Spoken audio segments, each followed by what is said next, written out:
Hello friends, എല്ലാവർക്കും cook with മഞ്ജുഷയിലേക്ക് സ്വാഗതം. ഇന്ന് ഞാൻ വളരെ ഈസി ആയിട്ട് ഉണ്ടാക്കാൻ പറ്റുന്ന ഒരു എഗ് സാൻഡ്വിച്ചിൻ്റെ റെസിപ്പി ആയിട്ടാണ് വന്നത്. അപ്പോൾ അതെങ്ങനെയാണ് റെഡിയാക്കി എടുക്കാമെന്ന് നോക്കാം. അതിന് വേണ്ടിയിട്ട് ഒരു ചെറിയ ഒനിയൻ ചോപ്പ് ചെയ്തെടുത്തിട്ടുണ്ട്. പിന്നെ അതുപോലെ തന്നെ ഒരു ക്യാരറ്റും ഗ്രേറ്റ് ചെയ്തെടുത്തിട്ടുണ്ട്. പിന്നെ നമുക്ക് വേണ്ടത് ഒരു ചെറിയ ക്യാപ്സിക്കം ചോപ്പ് ചെയ്തത്, പിന്നെ അതിലോട്ട് ഒരു കുക്കുംബറിൻ്റെ പകുതി ചോപ്പ് ചെയ്തെടുത്തത്, പിന്നെ കുറച്ച് മല്ലിയില, പിന്നെ നമുക്ക് 3 മുട്ട നല്ലപോലെ പുഴുങ്ങിയിട്ട് ഇതുപോലെ ചോപ്പ് ചെയ്തെടുത്തത്. ഇത്ര ഐറ്റംസാണ് നമുക്കിതിന് വേണ്ടിയിട്ട് വേണ്ടത്.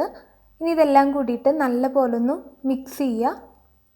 മിക്സ് ചെയ്യുമ്പോൾ പ്രത്യേകിച്ച് ശ്രദ്ധിക്കണം, ഈ മുട്ടയൊക്കെ വല്ലാണ്ട് ഇതിൽ കുഴഞ്ഞു പോകാണ്ട് നല്ല പോലെ ഒന്ന് മിക്സ് ചെയ്തെടുക്കുക.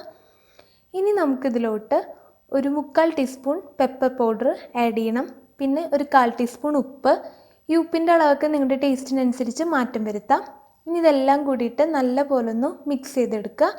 ഈ ഉപ്പും പെപ്പറും ഒക്കെ ഇതിൽ നന്നായിട്ട് ചേർന്ന് പിടിക്കണ പോലെ ഒന്ന് മിക്സ് ചെയ്യുക. ഇനി നമുക്കിതിലോട്ട് 2.5 ടേബിൾ സ്പൂൺ മയോണൈസ് ആഡ് ചെയ്ത് കൊടുക്കണം. മയോണൈസ് ആഡ് ചെയ്തതിന് ശേഷം നമുക്കിത് നല്ല പോലെ ഒന്ന് മിക്സ് ചെയ്തെടുക്കാം. ഈ മയോണൈസും നമ്മുടെ ഈ പച്ചക്കറിയുടെ ഈ മിക്സൊക്കെ ആയിട്ട് നല്ലൊരു കോട്ടിങ് വരുന്ന പോലെ ഒന്ന് മിക്സ് ചെയ്തെടുക്കുക. ഇപ്പോൾ നമ്മുടെ സാൻഡ്വിച്ചിൻ്റെ ഫില്ലിങ് റെഡി ആയിട്ടുണ്ട്. അപ്പോൾ സാൻഡ്വിച്ച് റെഡിയാക്കാനായിട്ട് ഞാൻ ബ്രെഡ് വെച്ചിട്ടുണ്ട്. അതിൻ്റെ മുകളിലോട്ട് നമ്മൾ നേരത്തെ തയ്യാറാക്കി വെച്ചിരിക്കുന്ന മിക്സ് ഒന്ന് സ്പ്രെഡ് ചെയ്ത് കൊടുക്കുക.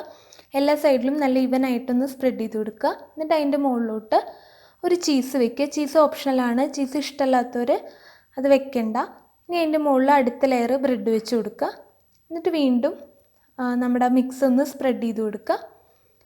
എന്നിട്ട് നമ്മൾ വീണ്ടും ബ്രെഡ് വെച്ച് കൊടുക്കുക. ഇനി ഇതെല്ലാം കൂടിയിട്ട് നമുക്കൊന്ന് ഗ്രില്ല് ചെയ്തെടുക്കാം.